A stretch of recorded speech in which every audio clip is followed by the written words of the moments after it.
अस्सलामुअलैकुम my social media family. उम्मीद करती हूँ कि आप सब लोग हिफ्ज़ व अमान से होंगे, खुशबाश होंगे। चलिए जनाब शुरू करते हैं आज का वीडियो, लेकिन उससे पहले आज का रन डाउन तो मैं आपको पूरा नहीं बताऊंगी, इसमें 2-3 पॉइंट्स बता देती हूँ कि जैसा कि आप लोग जानते हैं कि ईरान और इसराइल के दरमियान आए रोज़ कशीदगी होती है, लेकिन अब फाइनली इसराइल ने एक ऐसा बयान दिया है ईरान के बारे में कि उसके बाद तो पीछे अल्लाह माफ़ करे कि कोई गुंजाइश नहीं बचती। उन्होंने यहाँ तक कह दिया है कि ईरानी जो है उनमें और इसराइलियों में कोई फ़र्क नहीं है।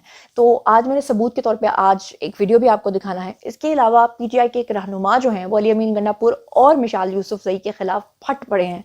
उन्होंने बताया कि किस तरह से उनको 7 करोड़ रुपए कैश की ऑफर हुई है कि आप ले लें और बदले में आप क्या करें वो भी आपको बताऊंगी। और इसके अलावा जो है वो मैंने आज की कुछ खुशखबरियां भी आपके साथ शेयर करनी है। खदीजा शाह के वाले से भी खबर शेयर करनी है कि खदीजा शाह जो है उनके दोबारा से वारंट गिरफ्तारी जारी हुए हैं। ऐसा आपकी बार उन्होंने क्या किया है कि उनको दोबारा तलब कर लिया गया है। ये सारी खबरें आज के व्लॉग का हिस्सा होंगी और भी बहुत सारी खबरें हैं जो आपके साथ शेयर करनी है। चलिए जनाब शुरू करते हैं पहली खबर से। जैसा कि आप लोग जानते हैं कि ईरान और इसराइल के दरमियान तनाज़ा चलता रहता है, लेकिन हर बार लोग इस बात पे बहुत ज़्यादा हैरान होते हैं कि ये ईरान का जो किरदार है वो इतना मशकूक क्यों होता जा रहा है। ऐसा क्या हो रहा है कि ईरान एक तरफ ये कहता है कि जी हमने तो इसराइल के ऊपर हमला कर दिया, हमने इतने मिसाइल दाग दिए, हमने इतने ड्रोन्स फेंक दिए, हमने इतने तैयारे जो हैं वहाँ पर भेजे, लेकिन उसके बावजूद वहाँ पर एक मक्खी भी नहीं मरती। इसकी क्या वजह है? तो आज मैं एक बड़ा ही रेयर किस्म का वीडियो आपके खिदमत में लेकर हाजिर हो गई हूँ, क्योंकि हमारे जितने भी अहले तशरीफ भाईजान थे, बहनें थीं, आंटियां थीं, बाजियां थीं पाकिस्तान के अंदर, ऑब्वियसली उनके दिल जो हैं वो धड़कते हैं फ़लस्तीन के साथ। लेकिन ईरान का मामला ऐसा नहीं है। ईरान की हमदर्दियां बिल्कुल भी फ़लस्तीन के साथ नहीं है। सबूत के तौर पे मैं आज आपको एक वीडियो दिखाने जा रही हूँ जिसके नीचे तर्जुमा चल रहा होगा और आप उसको देख सकते हैं, ट्रांसलेट कर सकते हैं, जिसमें इसराइल के जो वज़ीर आज़म हैं यानी कि नेतन्याहू वो क्या फरमा रहे हैं। वो कह रहे हैं कि शिया और यहूदी एक ही हैं। वो कहते हैं कि हिजबुल्लाह और दाइश भी हमारे हैं। ईरान और इसराइल जंग एक ड्रामा है। ये मैं नहीं कह रही, ये मैं तर्जुमा करके आपको बता रही हूँ। उसके बाद वो कहते हैं सद्दाम को भी हमने मरवाया। आगे वो कहते हैं इमाम खुमैनी को भी हमने सरबराह बनाया। और फिर वो कहते हैं कि खाना काबा पर हमले भी हमने करवाए। ये वीडियो देखने के बाद तो मेरा ख्याल है कि जो कोई भी कलमा गो इंसान होगा, जिसके अंदर रत्ती बराबर भी ईमान होगा, वो उसकी रूह कांप जाएगी। इसके पीछे आपको क्या कहानी नजर आती है, आपको इसके पीछे का क्या रीजन नजर आती है, जरा ये वीडियो देखिए। אדוני היושב-ראש, חברי הכנסת, שמעתי את הדוברים שהלינו על מצבו של משרד החוץ. הם אומרים שהוא מפוצל, שהוא מרוסק, שהוא מחולק לכמה משרדים. מי אומר את זה? חברים בישראל ביתנו, ביש עתיד ובמחנה הציוני. ובכן, אותי זה מפליא לשמוע את הטענות הללו מכם, משום שאתם הייתם שותפים מרכזיים בממשלות הקודמות בראשותי.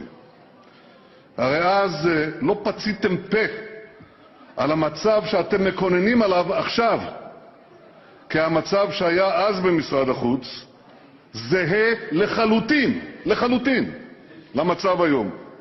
נושא ה-BDS, חבר הכנסת נחמן שי, טופל במשרד לעניינים אסטרטגיים ונשאר במשרד לעניינים אסטרטגיים. המשרד לשיתוף פעולה אזורי היה משרד נפרד ונשאר משרד נפרד. אגב, עוד מימי שמעון פרס ואחר כך ציפי לבני, אתם ודאי זוכרים. המשא ומתן היה נפרד ונשאר נפרד. जी तो जनाब अब हम चलते हैं अगली खबर की तरफ। अगली खबर ये है कि अली अमीन जो हैं उन्होंने अली अमीन गंडापुर के ऊपर इल्जाम लगाया है कि उन्होंने उनको 7 करोड़ रुपए रिश्वत की ऑफर की है। और ना सिर्फ 7 करोड़ रुपए की ऑफर की है, बल्कि उनके साथ एक खातून रहनुमा जो जिनका ताल्लुक पीटीआई से है, मिशाल यूसुफजई, वो भी इसके अंदर शामिल है। और इसके अलावा ये भी अली अमीन गंडापुर के ऊपर उन्होंने इल्जाम आयद किया है कि उन्होंने साथ में मुझे एक पोस्ट भी ऑफर की और बदले में कहा कि इलेक्शन मत लड़ो।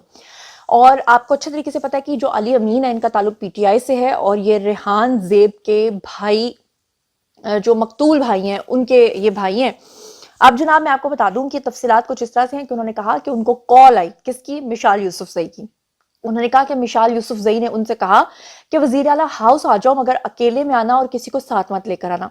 वो कहते हैं जब मैं वहां पर गया तो अली अमीन गंडापुर जो है उनके बारे में मिशाल यूसुफजई ने कहा کہ وہ آپ کو اکیلے میں ملنا چاہتے ہیں. کہتے ہیں کہ جب میں نے ان سے ملاقات کی تو علی امین گنڈا نے ان کو 7 کروڑ روپے کیش کی آفر کی اور کہا کہ ساتھ میں تمہیں ایک نوکری بھی دیتا ہوں، مگر شرط یہ ہے کہ الیکشن چھوڑ دو، الیکشن نہیں لڑنا.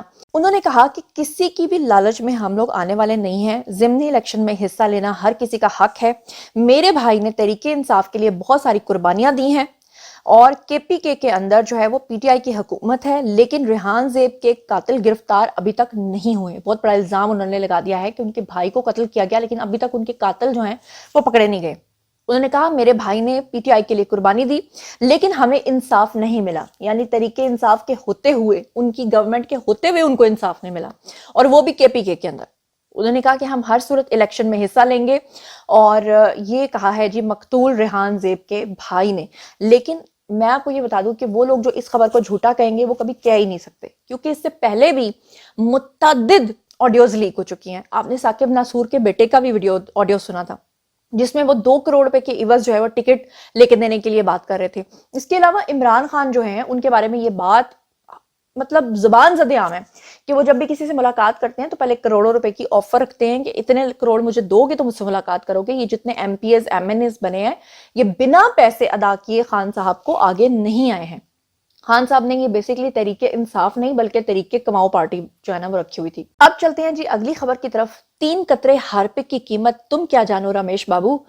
جی ہاں، میں بات کر رہی ہوں بشرا بی بی کی. بشرا بی بی جو ہیں انہوں نے پچھلے دنوں خان صاحب کو بھی کہا، ان کو بھی وقت ڈالا. آگے خان صاحب جو ہیں وہ جج صاحب کے پاس جا گئے، ان کو بھی جا کے وقت ڈالا.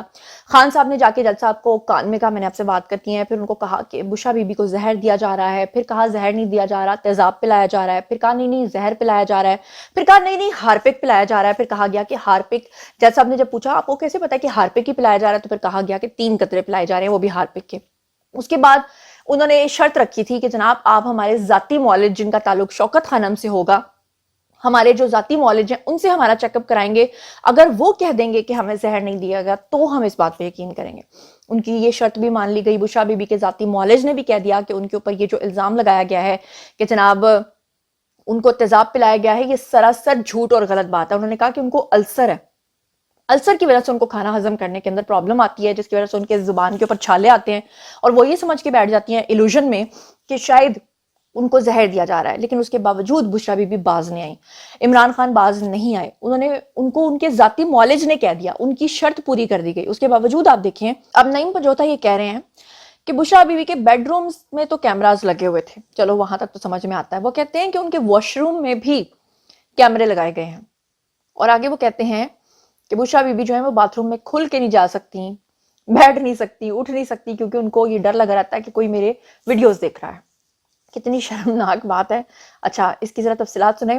نعیم پنجوتا نے کہا کہ ہماری استدعا ہے کہ عدالت ایک کمیشن بنائے اور کیمرے لگانے والوں کے خلاف کارروائی کرے. اب کیمرے کس کے اوپر لگانے کا الزام لگایا جا رہا ہے؟ اسٹیبلشمنٹ کے خلاف.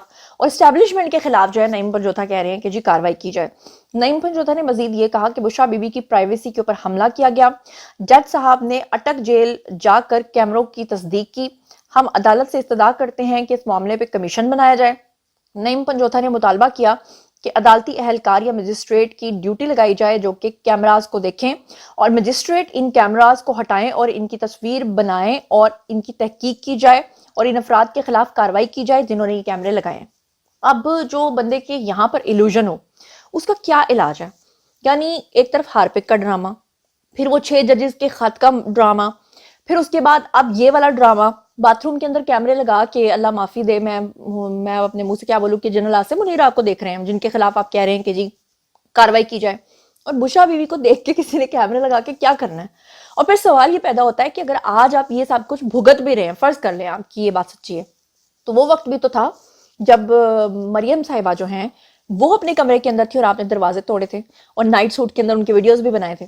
یاد ہے نا آپ کو؟ ایک اور بڑی امپورٹنٹ خبر جو اس وقت میں آپ کے ساتھ شیئر کرنے جا رہی ہوں وہ خدیجہ شاہ کے حوالے سے. جیسا کہ آپ لوگ جانتے ہیں کہ 9 مئی کے دن لوگوں کو اکسانے میں خدیجہ شاہ بھی شامل تھی. یہ ایک الگ بات ہے کہ خدیجہ شاہ نے یہ کہا تھا کہ وہ توڑ پھوڑ میں شامل نہیں تھیں اور وہاں پر وہ صرف اس معاملے کو دیکھنے کے لیے گئی تھیں جو کہ کور کمانڈر ہاؤس میں توڑ پھوڑ اور جلاؤ گھراؤ ہوا تھا. پھر اس کے بعد آپ نے دیکھا کہ صنم جاوید کو تو چھوڑا نہیں گیا، آپ نے دیکھا کہ طیبہ راجہ کو چھوڑ دیا گیا، لیکن جو یہ ہیں جی صنم جاوید، ان کے علاوہ आलिया हमजा भी जेल के अंदर हैं, यास्मीन राशिद भी वहां पर हैं, लेकिन खदीजा शाह को छोड़ दिया गया था। इसके ऊपर बहुत सारे लोगों ने एतराज भी उठाया था और उस वक्त ये खबरें भी आई थी कि अमेरिका की तरफ से स्पेशली पाकिस्तान को ये कहा गया है कि आप इनको छोड़ दीजिए। और खदीजा शाह मुतअद्दिद बार मुआफ़ी भी मांग चुकी थी और उन्होंने ये भी कहा था कि वो आइंदा किसी भी सरगर्मी में, सियासी सरगर्मी में हिस्सा भी नहीं लेंगी। अब ऐसे में आपको बता दूं कि खदीजा शाह जो है, इनके दोबारा से वारंट गिरफ्तारी जो है वो जारी हो गए हैं, उनको गिरफ्तार करके पेश करने का हुक्म भी हो गया। क्या कहानी है, जरा ये भी सुन लीजिए। इंसदाद दहशतगर्दी अदालत लाहौर ने 9 में से मुतल्लिक मुकदमे के अंदर खदीजा शाह के वारंट गिरफ्तारी जारी कर दिए हैं। अदालत ने कोर कमांडर हाउस के मुकदमे में खदीजा शाह के काबिल जमानत वारंट गिरफ्तारी जारी किए हैं। अदम पेशी पे खदीजा शाह के वारंट गिरफ्तारी जारी किए गए हैं क्योंकि वो पेश नहीं हुई थी। अदालत ने खदीजा शाह को 16 अप्रैल को पेश होने की हिदायत कर दी थी। इंसदाद दहशतगर्दी अदालत के जज अरशद जावेद ने वारंट गिरफ्तारी जारी किए। अदालत ने जिना हाउस तोड़फोड़ और जलाओ घिराव के मुकदमे में ट्रायल के लिए उनको तलब किया हुआ था। थाना सरवर रोड पे पुलिस ने उनके खिलाफ मुकदमा दर्ज किया था और उसके बाद जो है वो पुलिस का दावा था कि 9 मई को कोर कमांडर हाउस में ये वहां पर मौजूद थी, लोगों को इन्होंने उकसाया था और अब इनको इस शर्त पे छोड़ा गया था कि जब भी अदालत आपको बुलाएगी आपको पेश होना है। ये अदालत में पेश नहीं हुई है, जिसकी वजह से इनके काबिल जमानत वारंट गिरफ्तारी जारी हुए हैं। और जाते जाते कोई अच्छी खबरें भी आपके साथ शेयर कर लेनी चाहिए, तो वो जनाब ये हैं कि हमारे जो शहबाज शरीफ हैं प्राइम मिनिस्टर, उन्होंने आम आदमी के लिए बिजली की फी यूनिट कम करने का जो है वो बड़ा फैसला कर लिया है और वज़ीर आज़म की ज़ेर सदारत बिजली शोबे के हवाले से इक़दामात के ऊपर आला सतह का इजलास जो है वो हुआ। कोयले से चलने वाले बिजली घरों को मकामी कोयले के ऊपर मुंतकिल किया जाए, ये कहा शहबाज शरीफ ने। बिजली की तरसील के निज़ाम को बेहतर किया जाए, ये उन्होंने कहा। मुल्क में आइंदा सिर्फ साफ और कम लागत वाले जो बिजली के मंसूबे हैं वो लगाए जाएंगे, पन बिजली के और काबिल तजदीद। उसके अलावा उन्होंने कहा कि बैरूनी सरमायाकारी के तहत जो है 600 मेगावाट शमसी तवानाई के मंसूबे के ऊपर भी उनको ब्रीफिंग दी गई और इसके अलावा बिजली के मौजूदा जो इजाफी इस्तेदाद को सनतों से बेहतर तरीके से बरूए कार लाने के लिए तजावीज़ भी उनको दी गई। बिजली के नरखों को कम करने के लिए सनती सार्फिन को कम लागत के ऊपर बिजली की फराहमी मुमकिन हो, ये भी उन्होंने कहा। इसके अलावा उन्होंने कहा कि ऐसे बिजली घर जो कि फाल हैं उनकी निजकारी के अमल को तेज किया जाए, उनको प्राइवेटाइज किया जाए। सनती तरक्की और बरामदात में इजाफे के लिए बड़ी सनतों को करीब जो है ग्रिड स्टेशन का क्याम जो है वो यकीनी बनाया जाए। और आपको पता है कि अभी मैंने पिछले वाले वीडियो के अंदर भी आपको बताया था कि जो हमारे वजीर दाखिला हैं जी मोहसिन नकवी, उन्होंने बताया कि 300 यूनिट वाले जो लोग हैं उन बेचारों को भी ओवर चार्ज किया गया, उनको भी ओवर बिल किया गया। और हुकूमत तो सब्सिडीज दे देती है, लेकिन ये जो नीचे के एक्सियंस हैं या जो इदारे हैं, ये जब ब्यूरोक्रेसी जो है जब वो सही रिलीफ लोगों को नहीं देगी तो सोचे लोगों का बेचारों का क्या बनेगा। जो 300 यूनिट वाला बंदा है, सोचे वो बेचारा तो एसी भी नहीं लगा सकता और उसको अगर इतना ज्यादा बिल आ जाएगा तो उसकी क्या हालत होगी। तो मेरा ख्याल है कि इसके ऊपर सख्ती से अमल दरामद होना चाहिए और लोगों को सस्ती बिजली, इलाज और इलाज मुआवजे के अलावा तालीम, ये 3 जो बेसिक नेसेसिटीज ऑफ लाइफ हैं, ये उनको लाजमी मिलनी चाहिए। तो बहरहाल ये था आज का वीडियो। बारी है जी आप लोगों की, आइए कमेंट सेक्शन में और बताइए आप इन तमाम चीज़ों के बारे में क्या सोचते समझते हैं। जो कुछ भी आप समझते हैं शेयर कीजिए, पर्सनली जवाब दूंगी। मजीद खबरें, व्लॉग्स, इंटरव्यूज और साथ ही तजज़िये जानने के लिए मेरे साथ कनेक्टेड रहना हरगिज़ मत भूलिएगा। चैनल को सब्सक्राइब कर लीजिएगा। अपना बहुत बहुत ख्याल रखिएगा। अल्लाह निगहबान।